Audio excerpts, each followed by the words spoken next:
Good morning, and this is the Kentucky Public Pension Authority Ad Hoc Budget Committee special meeting. It's April 29th and 10 a.m. And the very first thing we'll have is a legal services opening statement. Michael, are you available to do that for us? I am. Thank you very much, sir. This is a special meeting of the Kentucky Public Pensions Authority Ad Hoc Budget Committee. This meeting is being broadcast via video teleconference pursuant to Kentucky Revised Statute Section 61.826 and may be viewed by the public at the Kentucky Public Pensions Authority offices located at 1260 Louisville Road in Frankfort, Kentucky. It is also being broadcast to the public via Facebook. If you are speaking and are not appearing by video, please identify yourself before talking. In the event the video or audio broadcast is interrupted, we will attempt to reestablish a connection.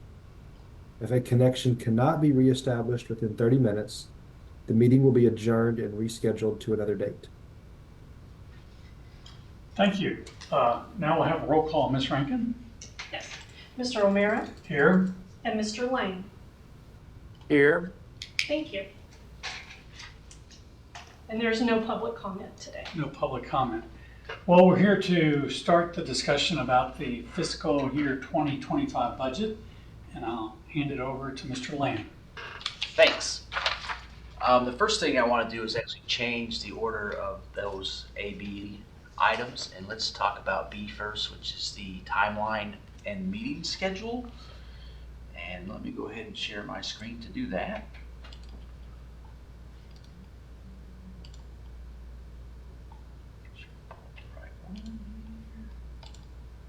So this is a draft that I put together. Trying to outline the deadlines that we have, and if I go all the way to the bottom, the June 27th KPPA board meeting, as the KPPA board is responsible for approving the administrative budgets and investment budgets and other things related to the budget, that's kind of our deadline. So I backed into our timeline. Today is our first work group meeting. These are proposed dates. I am going to be on vacation in the middle of May, so between the 9th and the 23rd, I didn't schedule a meeting. So I wanted to talk to you guys about what your time frame is, what may work. I have the second meeting scheduled for Thursday, and that was more of a potential backup to just further discuss things that we go through today and clarify some other items, but it's not necessary to have that. And then from then on, it's pretty much weekly. I would like to present to the C board and the K board on June 10th and 18th the internal allocation of the hybrid percentage, and we can talk about that today at their own board meetings before the KPPA board meeting. So there's the draft timeline, and if you have some comments or conflicts or better times work, we can talk about it. Well, I reviewed my calendar, and I'm good with all of these dates. Pruitt, how's your calendar look? Well, of course, Thursday here is Thurby. That's a national holiday, and we're not allowed to work. We're not allowed to work that day. But otherwise, I look pretty good as long as, let's see, one of the dates towards the end of June.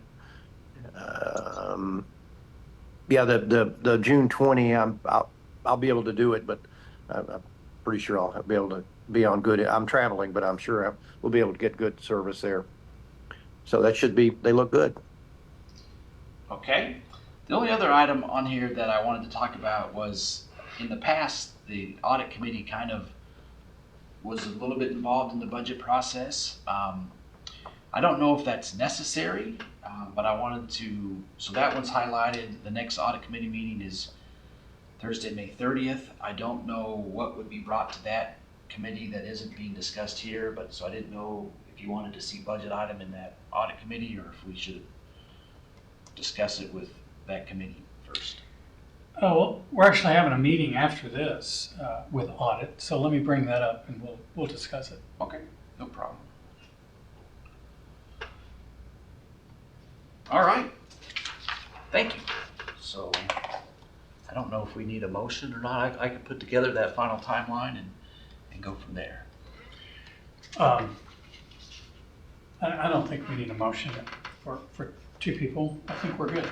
The next item I want to jump to is the hybrid percentage that we want to use for next year. So let me go ahead and share that screen. And I want to give a little bit of background of how this came about. When the budget committee first formed back in like 2022, it was agreed that the method to allocate admin costs to the CERS and the KRS systems was through a hybrid percentage. And we've been evaluating that percentage every year. And there was a couple changes that happened last year that were a little bit different than the first year, and I'll go through them in a moment. And so let me jump to, so what you're seeing on your screen right now is some numbers out of the ACFR for 6/30/2023, and I put them in my budget workbook because I wanted to make sure that the numbers that we're using to calculate the hybrid percentage have some sort of audited opinion to them and that they're accurate. So these are the membership numbers by the systems for 6/30/2023, and then also the assets under management for the systems 6/30/2023. And here's the pages that they come from. The other thing that I have in this chart is the administrative schedule from the ACFR from 2023 and 2022. If you go down to the bottom, we're going to be looking at this total pension fund and administrative expense of $41.8 million and $39.74 million. All of that is relevant because in the hybrid percentage, and I apologize for this monstrosity of an Excel spreadsheet. So the first change that happened last year when we originally came up with the hybrid percentage to use for fiscal year 22, I believe, we used budgeted amounts. So we took the admin budget and we allocated it among these categories that we'll go through in a minute, and we used the budget from 6/30/22. The change we made last year to use for 6/30/24's fiscal year was 6/30/23 actual ACFR amounts, 6/30/2022 actual amounts. So that was different than budget. What that did is it allowed us to eliminate costs that were specific to the C and K system, as well as eliminate what they called separation costs, and just focus on the costs that were actually included, that were spent. In addition, there's been a reserve amount in our admin budget, and because that was in the budget amount, some of those costs were allocated to the systems when they were never spent. So we felt last year that using actual costs was a better process, and so that was one of the changes. A couple other changes had to do with the specific personnel that we included in the categories for these classes over here. So for example, the executive director over benefits was included in the benefits personnel, which was actually being split, I think, by membership because it was in the staff category. But being that that position is actually an executive position, we moved it to the executive line item. So there was a couple changes there, and I'll go through those in a minute when we get into the line items. So with that, I've taken those ACFR numbers, I've put them in these various columns here. I've also taken that 41,874 number And here's that 39,742 number. So if I jump back to that ACFR tab, 41 and 39 were the numbers. 41 and 39 were the numbers from the ACFR that we're using. Maybe I can make that a little bit bigger for you guys. Including myself. All right. Any questions so far? True spreadsheet guru. Go ahead. Okay, so using the actual amounts, I've got specific costs by employee, and I don't have their individual salaries listed here, but I have these classifications. So executives, legal advocacy, investments, and then we have the two CEOs. And then here's the total costs, personnel costs related to those individual groups of employees. And that becomes important because of how we allocate their costs. So on the hybrid percentage method, here's those personnel costs here in total being pulled from that sheet. 32.7 million is the total in that. We allocate these salaries by either membership or by 50-50 or by assets under management. And so depending on which category we allocate by, then their costs are allocated to the C and the K plan. Here's the individual percentages. So the C plan has 65.79% of the membership, K has 34.21, assets under management, the C plan has 70%, and KRS has 30%. So that's all I'm doing is allocating these actual costs among these two plans that way. I also have the 22 actual amounts, and then there's a comparison here for the changes related to that. The thing that's different with the employees is I've got a 3-year history here. So again, this was based on budgeted amounts. Here were the people that were in the executive, legal, advocacy, investments. These positions were vacant, and because they had a budget, those costs were included in the allocation. When we moved to actual costs, we did not include any vacant positions. We included the exact personnel costs. Like I said, we moved Aaron from staff under benefits to executive. That was a different.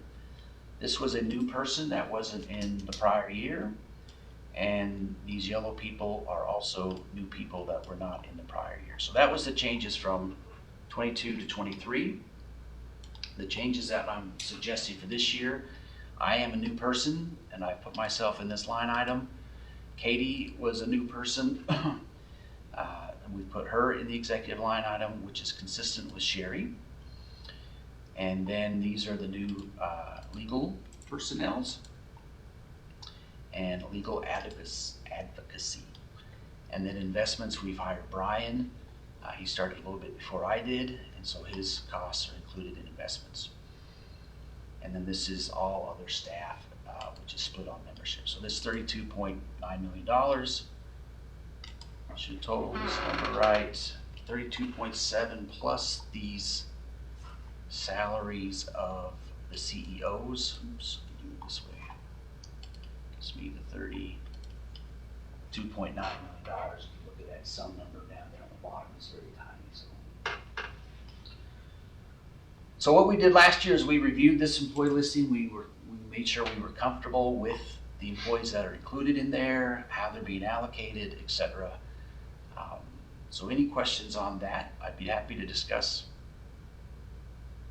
anything related to that. This is the biggest expense line item in the hybrid calculation is personnel costs, so it's kind of important. Well, I think we had a detailed and thoughtful discussion / agreement last year, and I don't see any significant changes here unless, Bill, you have something else to add, but so it looks like it is on track. Yes, I agree, and I appreciate the detail that you've put into to track the which person goes into which allocation. So well done. Awesome. So that's the personnel line items. The next line items related to other personnel items is contracts, auditing, actuarial services, medical examiners, and hearing officers. And here's how these are split. Most of them are 50-50. The medical examiners and hearing officers are based on membership. These were the actual costs, again, from fiscal year 23, and this being allocated by these percentages here. So you get a subtotal here.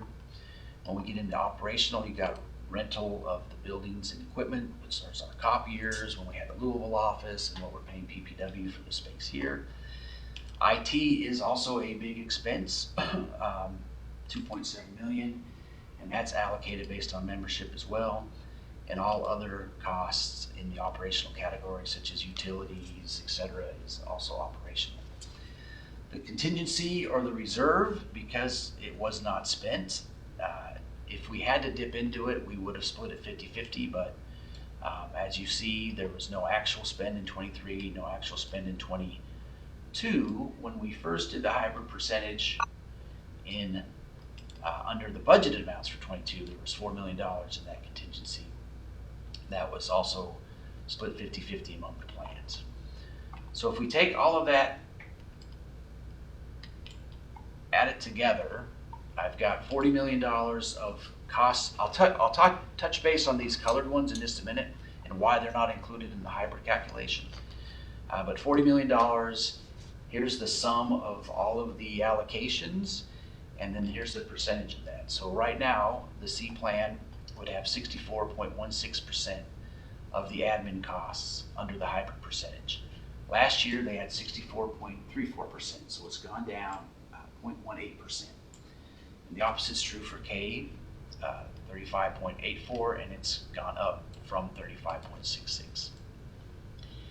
The biggest factors in that change, I tried to point out up here. So you can see the change of where it went down, what went down and what went up. Under membership, it changes slightly, the 50-50. It affects both of them. And then as I looked at that changes, I'm like, well, what's driving it? Is it change in membership? Is it change in the cost? And so I tried to break that out for our own information here. The change in the hybrid percentage from year to year for the C plan is here. What part of that change related to either membership changing or assets under management? So this total change of 22, is that million? I'm going to say it's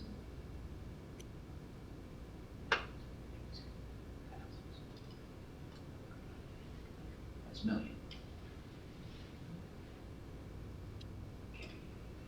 Anyway, out of this 22,249, 64,000 was an increase related to the change in assets under management or membership. So this was membership increase here.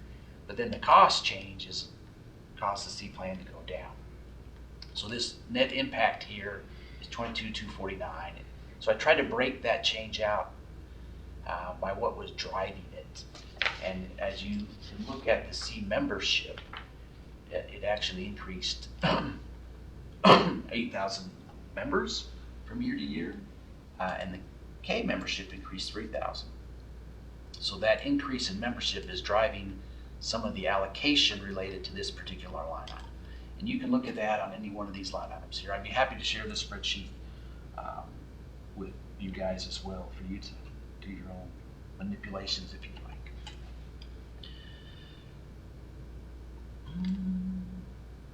So let's go down to these colored line items. So when the board split, there was what they refer to as separation costs that needed to be tracked and charged specifically to the C plan. Those separation costs have been tracked since that happened, and here were the costs in 2021. Our staff was tracking their hours, and there were related hours related to the separation was accumulated and charged to the C board or the C plan in 2021. In addition, there was other meeting expenses, etc. We had some logo change, some designs. All of that cost about $211,000. We added CEOs in fiscal year 22, and we began putting their costs into this separation, as well as so there's their CEO salaries. Each board had their own counsel, and there was a few other administrative things here and other costs going on here. So costs went up to $332, but if you notice, we weren't tracking hours anymore. I think after the first year, all of the changes that staff needed to make were implemented. Last year, same thing. We didn't have any staff implementation hours. We had CEO salaries, general counsel costs for each board, and then we kind of stopped tracking the administrative or de minimis costs related to the boards, because we've been working on this for 3 years. We're pretty comfortable with the separation. My intent for 2024 is to do the same thing. We will probably just take CEO salaries, general counsel costs, and segregate them and charge them to the C plan. Fiscal year 24 is the last year that separation costs can be identified and charged to the C plan per statute. And so what I've done is I've taken those separation costs, because they're specific to C for 2023, and I've pulled them out of the hybrid calculation. So they're not in this $40 million here. We've got personnel costs here, general counsel costs here, and other separation costs here. So this total here is 402,222, which matches the number right here, 402. Oh, it's off a little bit. Sorry, $500. I'll have to find out why that is.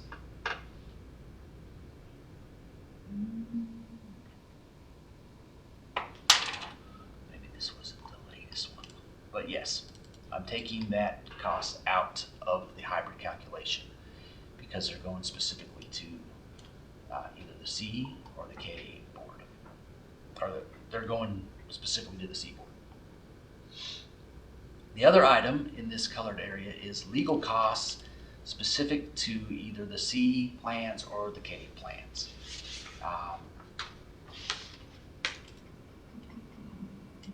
We track them in our accounting system, which at times is Excel. But these were legal firm costs specific to this case in the C plan, totaling, this was for last year, 6/30/2023, $111,000. These were legal costs specific to cases in the K plans, totaling $285,000. We did not identify any state police specific costs for fiscal year 2023. So I have also taken those dollars out, $380,000 total, from the hybrid percentage. Because they're being charged specifically to a plan, there's no need to allocate them under a hybrid methodology. This is an ACFR number. It's basically like depreciation. This is the ACFR number right here. Depreciation, non-cash costs that are included in the financial statements that are not allocated. If there's an accrual in there, eventually it'll be paid and then put in an actual cost in this specific year that is paid. So those are also excluded from the hybrid calculation. Again, this number gets back to my ACFR. This total number here is what's calculating these percentages on the hybrid. So based on that, I feel like I just need my team to validate all of these numbers again, myself, to make sure my formulas are working, recalculate everything, foot and cross foot. But if there's no changes coming from that review, I believe these are the percentages that should be charged to the systems starting July 1 under the hybrid methodology. Well, I think we should recommend that then to C and K. Anyone disagree?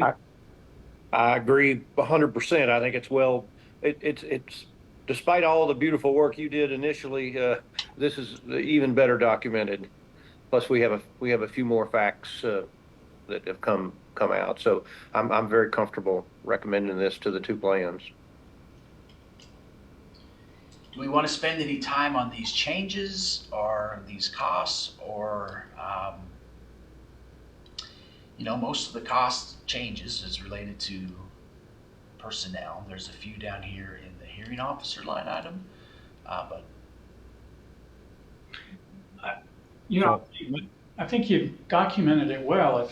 If someone is uncomfortable with it, we can work with them to give them more detail if needed. okay.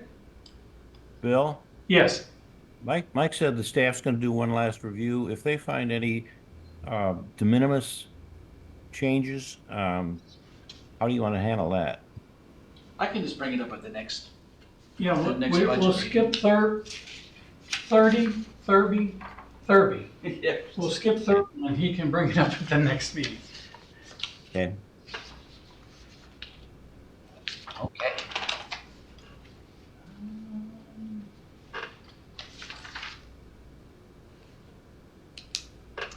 Let me just touch base on separation costs again. So these separation costs that I'm showing you are for fiscal year 23. Fiscal year 24 is not complete yet, and last year my team and I spent a good amount of time making sure that like the board's general counsel had invoiced us timely, that other legal firms had invoiced us timely, etc. So we hope to do that again this year. So at the June 27th meeting, I feel like we'll have a pretty good number of what the separation costs will be for 24. Again, we'll have the CEO salaries. We should have the general counsel specific, and that's all I'm separating related to the boards, right? So I should have those numbers, and I should be able to allocate them on June 30th specifically to the C board for 2024 in the accounting system. We're not doing any of these other de minimis administrative costs for fiscal year 24. So I think it's just going to be this group of numbers again for 2024. I will present that final number probably to this group on June 20th, and then to the KPPA board on June 27th. So that's how we're doing separation costs, and we should have most of those numbers. But I may need the CEOs to help me with the general counsels on their specific board to get invoicing done on time. To get their billing in. Yeah. So that's that topic. So I won't have them until later, but that's the plan. It's just going to be this group of numbers here again for 2024. Let me talk a little bit about system-specific costs for 2024 also. Mike, Yes, ma'am. Mr. Chilton has his hand raised. Yeah, go ahead, John. Yeah, before we leave this, just as a general understanding, we're making the calculations with reference to actual cost, but there's a year lag in the reference point. So the fiscal year 25 budget's referring back to 23. Yes, let me address that a little bit. So yes, the hybrid percentage that's being used for fiscal year 25 would be 64 and 35, and that's based on actual 2023 amounts. We can use budget Year 24 amounts, yes, but budget again leads to a lot of things, vacant positions, this, that, and the other, and I won't have actual 2024 amounts audited and in place and ready to calculate a hybrid percentage probably until well into the first quarter of fiscal year 25. So I think last year we talked about that, and that's a great point that, yeah, this percentage is being calculated a year in arrears. Okay, thank you. Perfect. All right, let me talk about system-specific costs. And so these will probably be things that get tracked going forward. So for fiscal year 23, these were the numbers. Most of them were legal costs. I can see some system-specific costs coming about in future years. For example, the elections. There's a C election, state police election, and a K election. I think some of those costs could be identified as specific to the C system and the K system. I haven't pulled the 2024 numbers yet from my accounting system, but I will do that. And that basically then, when it gets, how do I do? Yes. So they're adjusted at year end. So at year end, we would take the 2024 specific costs related to that entity and charge them directly to the C plan and not on the hybrid percentage. So I need to make you aware of that. Again, most of these are legal costs specific to a case related to that system, but there may be other system specific costs. These will continue on after separation costs because it's not related to the separation of the boards. They're just costs that have been identified as specific to that particular system. I don't want to have a lot of them in there, especially if it's vague, because that takes away from the whole purpose of the hybrid percentage. But if there's other costs that you want to talk about, we can do that. Like, for example, maybe actuarial costs. Sometimes we have the actuary do certain things related to legislative change, and that cost that they charge us may be specific to a system. But again, there's lots of those bills going back and forth, and it would become administratively cumbersome to track all of them by system in that particular case. So can we pause and just ask Ed and John if they have any concerns or any items that they want us to look for? John? John, you are on. I don't have any specific comments. I guess we'd really need to look at the list and reference some of those with Michael Board as to the appropriate allocation of them. But yeah, I think we each pay our own legal cost if the other system's not involved in or affected by the litigation. Yeah, and thanks, Bill, for asking. I believe that, as always, Mike has done a phenomenal job of laying this out. I don't have any issue or concern with how he's laid it out or where we're going here.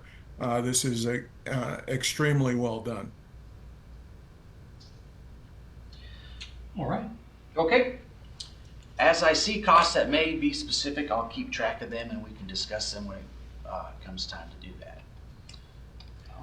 All right. Rebecca, anything to add? No, I agree with everything that Mike has said. We do get questions from time to time. So I really like falling back to the hybrid percentage. So for example, the actuary costs, there's a retainer fee that covers all of the vowels. That's a flat amount per month. And they put on their lines K and C, which I generally agree with what they've documented. And we could peel all that apart, but it adds an amount of complication and potential for error that we avoid if we use the hybrid percentage. And most of it is fairly de minimis. I think that Mike and his team can appropriately watch if something becomes non-de minimis anymore, and could bring it back to this group. I think that was the idea originally, was that a hybrid percentage every year, if they're going to look at it, we could identify anything that became a new anomaly within the previous year. So I am not aware of any for 23 or 24. Thanks. Mr. Chilton has his hand raised. Yeah, just for clarification, the K group and the C group have outside counsel there's no analysis required on those. We paid all of the Dentons, and the C group pays all of their outside counsel. Is that right? That's right. And so currently them are in the separation costs being charged to C. Yeah. But next year I would identify them probably as specific costs, and K's would be related to K and C related to C. Yeah, okay.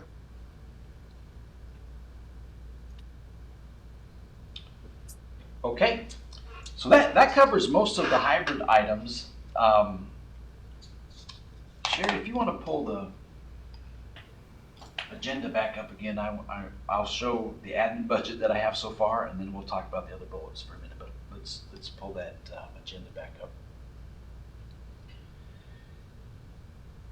So I'm going to talk about the admin budget in a minute. I don't have a draft investment budget available yet because I didn't ask for it from Steve yet. And I don't have a draft budget training ready or a budget policy. But those are, the training and the policy are two things that were asked last year. I would like to put together a budget training to give to all of the trustees that basically walks through this process of how we come up with the admin budget, how it's allocated, how KBUD works into this analysis, and what we did for KBUD in the past year. So, maybe like I don't know, not more than an hour type training to give everyone related to this process so they have an understanding. So that was recommended last year. It didn't happen due to time constraints on my side, but it's something I want to have in place in the next month or so. The budget policy is something that I would like to formalize, documenting the methodology that we walk through, and in the future we feel like staff may be able to follow that policy and then present the budget to the board, maybe eliminating the work group if necessary. If the policy is vetted by the boards and the outcome of following that policy is also vetted by the boards. But that's a thought for discussion, and those things are still very preliminary. I think that's, a good idea. That's, the role of the board members, trustees, we call us, to be oversight. I think Bill and I both probably, I'm speaking for Bill, be more comfortable if we saw the presentation, signed off on it, just not a working group meeting, just here it is. Do you have an issue? Okay, go ahead and present it to the boards. Understood. But there might be, something in there that we maybe need to look at that a little bit more depth. So it's easier to do it that way than to get it approved by the board and then have to back out. But I think you're right. I think the methodology is pretty well established now. Thank you. All right, I'm going to talk about the administrative budget for a minute. So I'm going to share again. Make sure I find the right spreadsheet. Well, it's the same spreadsheet. It's just a different tab.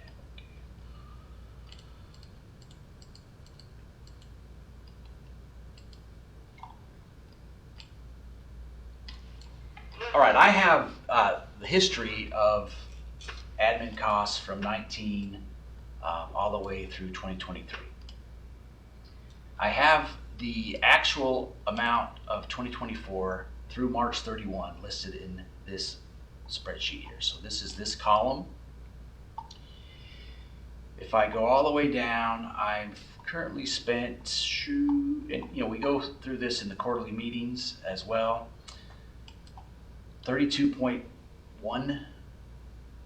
million. We were budgeted at $50.4 million. This is the admin budget. Just projecting costs for the last quarter, I just divided by 9, multiplied by 3, got another cost projected total here. So very rough, very preliminary. 42.9 million is what we're going to spend. The original budget was 45. The admin budget without the reserve amount was 45.5 million. If you take that reserve of 4.8 million, that was the 50.4 million. So we're going to be well under budget for fiscal year 24, I believe. And then I needed to start projecting this to 2025. The issue with there's a couple issues with 2025. The K-Bud number that got approved was only $48.9 million for fiscal year 25. That's a 2.89% decrease from $1.5 million from what the legislators approved for fiscal year 24. That came about mostly because they looked at every state entity's vacant positions and they eliminated them from the budget.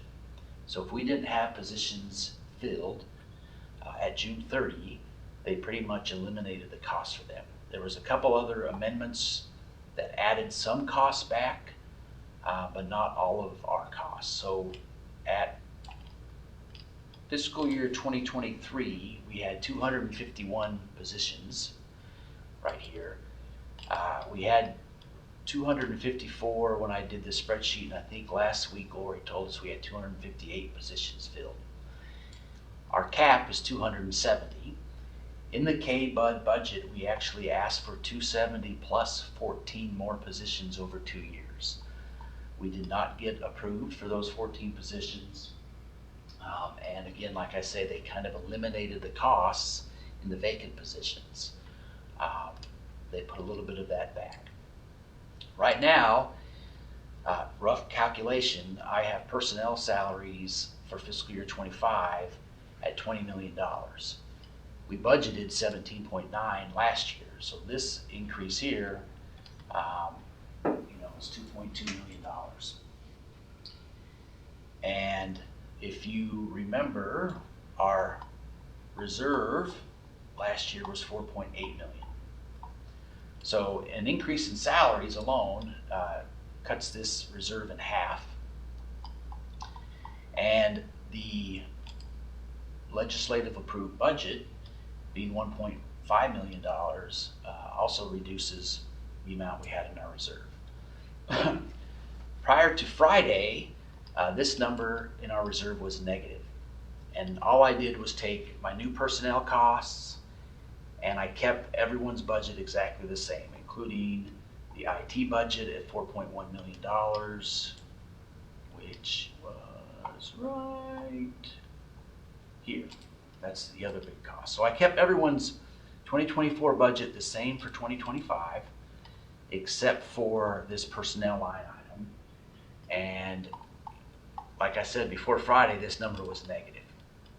The good thing that happened Friday was we got a memo from the state budget director calculating our retirement costs. So the new memo that came out on, did I not update this? Yes, April 24th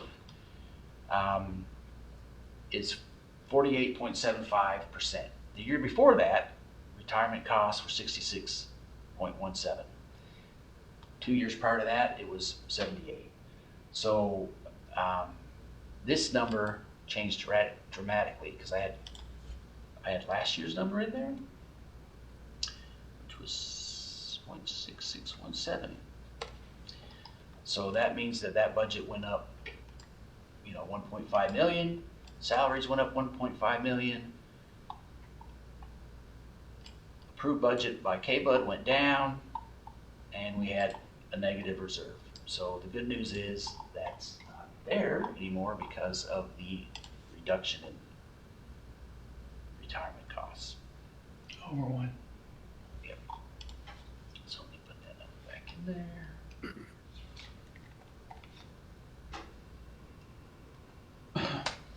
What I'm still doing is working with IT to sharpen their budget a little more. I think they're going to be in the $3 million range, maybe 3.5, but they're looking at their projects to look at that. I've gotten a few salary changes that I need to work on the salary side, and then I need to work with a few other groups on their budget. So again, this is just preliminary, rough draft. What I want to talk to you about is how we, before I get into the personnel costs, any questions on that or any concerns or any direction, etc. Well, this is what I think I heard. So see how much I fumbled, all right? So last year we had a $4 million reserve. And we had a $1.5 million haircut to our total budget. Correct. So that gives us 2.5. But then we raised our budget by 2.5. So it ought to be 0 until you get to retirement. And that's where you got back into a positive because of the decreased rate in retirements. Correct. Is that the way it went? Yes. Okay. And again, our reserve isn't, a piggy bank.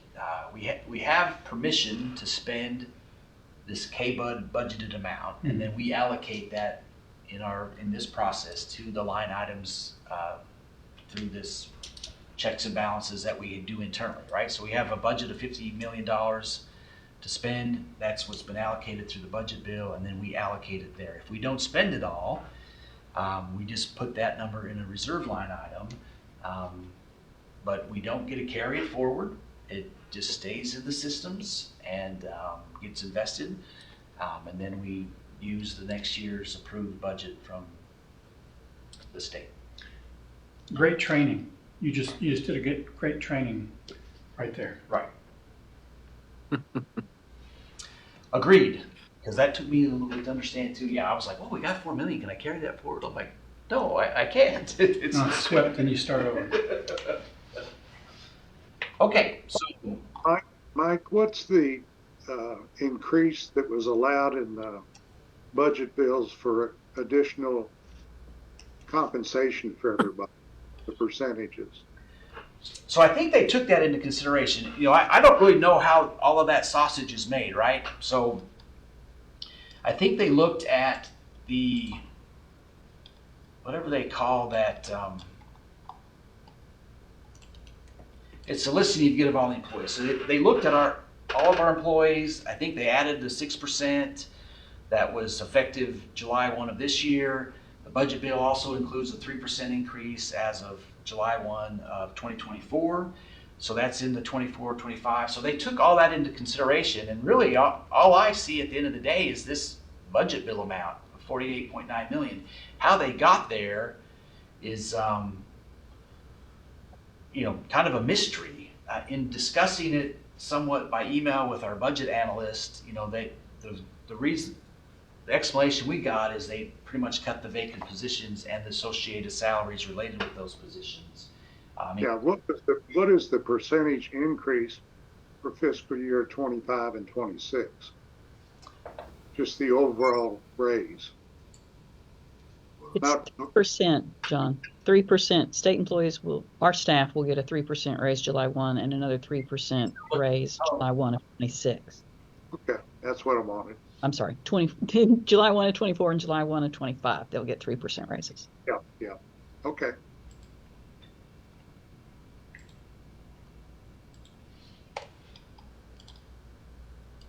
I'm just trying to see what this percentage is from year to year and see if it's just 3%.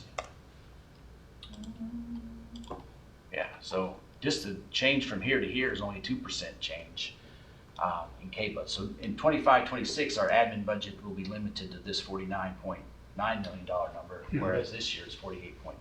That's your mystery sausage right there. Yeah. Well, the issue is that the budgets get set separate from the raises.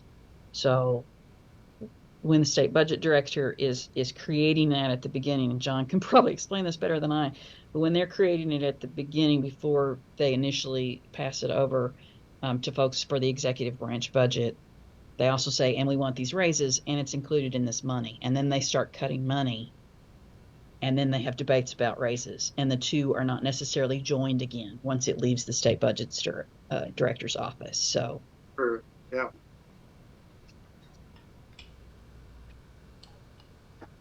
So those are some of the factors going into the admin costs. What we did last year related to personnel costs is we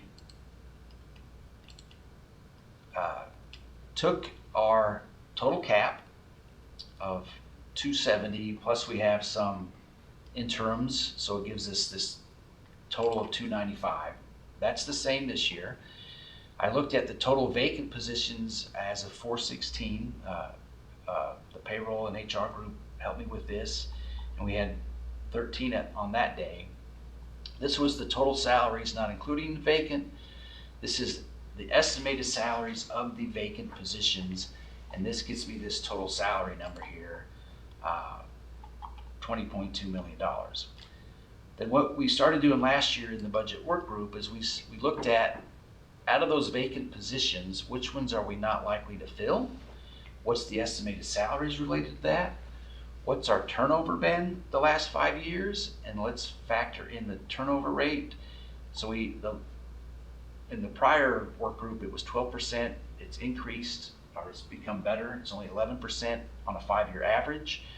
And then we take that in half. So, because you feel like someone may work 6 months and turn over, and then you're going to fill that position. So we kind of took that percentage, cut it in half, and reduced all of the line items by that turnover percentage. And then we have an estimated salary related to this turnover. And then we also looked at what it would cost to add positions to our cap and who they would be. We are bringing some hearing officers in-house. I think you guys are aware of that. We never filled this employer audit position yet, but it still may be a position that gets filled this year. Again, this is all preliminary stuff that I'm working with HR and Rebecca and the other division directors on what they need, what they anticipate. And then we just came up with positions to budget, total salaries. We put the 3% raise that's going to come into effect on July 1. And then it gave me this total to budget. So this $20 million is what pulls to this line item right here. So that can be adjusted lots of different ways, but in one of the future meetings, we'll go through this chart specifically and why we determined that these positions aren't going to be filled and why we think we need these positions. So that'll all be shared with this work group in coming up with this number. Again, this is the biggest number in the admin budget, and we want to try to project it correctly. Last year through that work, we budgeted $17.9 million.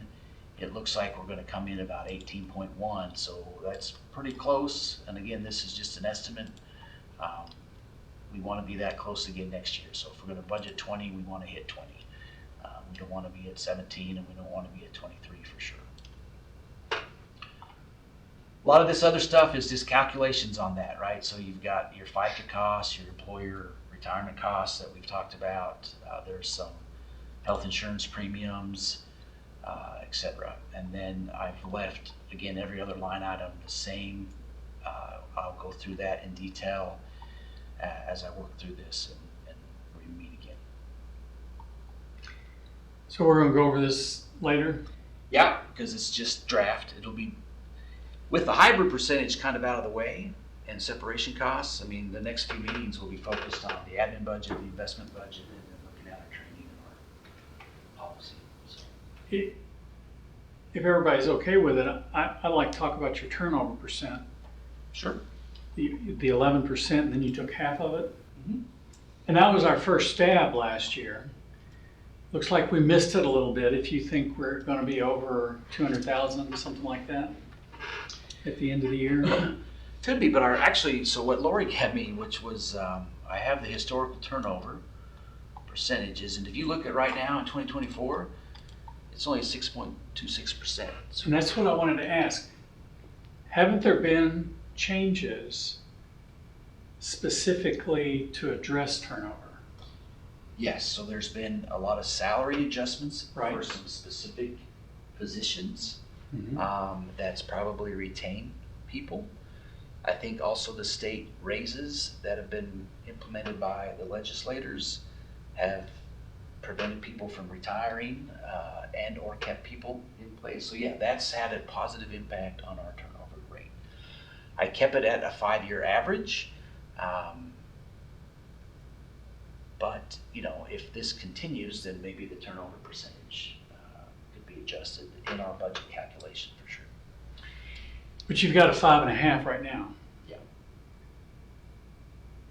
But last year we had 6. So does anybody have any thoughts on whether we, about the approach on that turnover adjustment?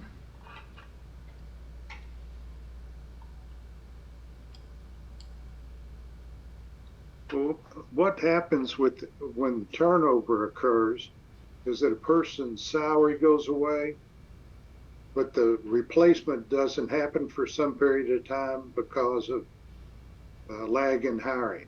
Yes. That's the whole theory here. Correct. And then possibly hiring them lower than what they were making with the person that they replaced. Depends on their longevity, of course. Yeah. We have, I think that's true for the higher positions. A lot of our turnover is with retirement counselor ones, and so you always hire them back at the same salary you've hired the last retirement counselor one, because we hire them all in at a particular salary. The turnover we get with them is that it's a tough job, but you guys approved and we made significant salary adjustments to retirement system counselors during the year.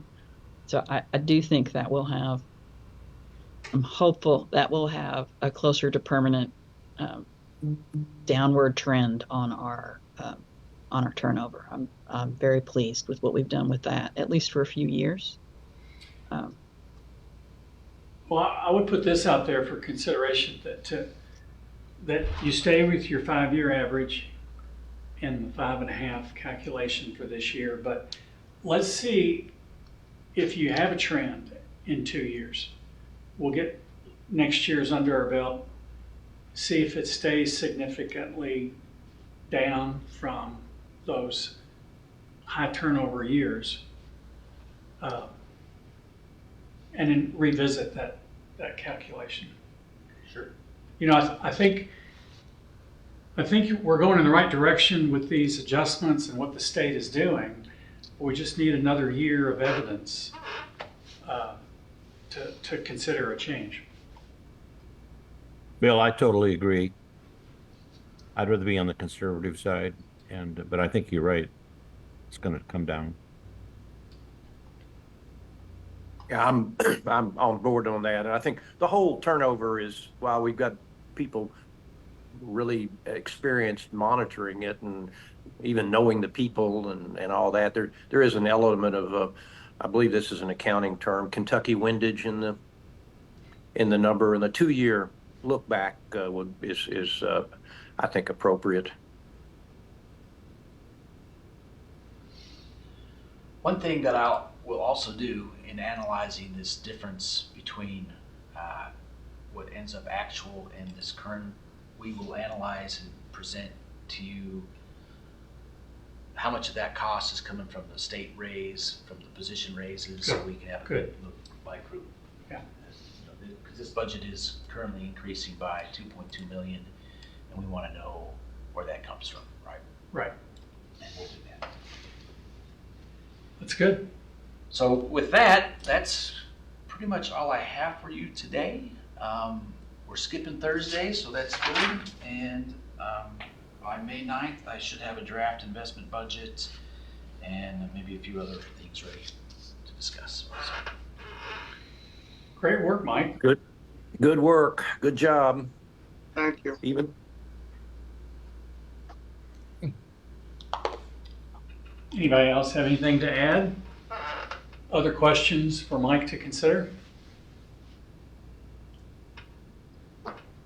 Hearing none, appreciate everybody's time and Mike and his staff's excellent work. And I think we can declare the meeting adjourned. Thanks. Thanks very much.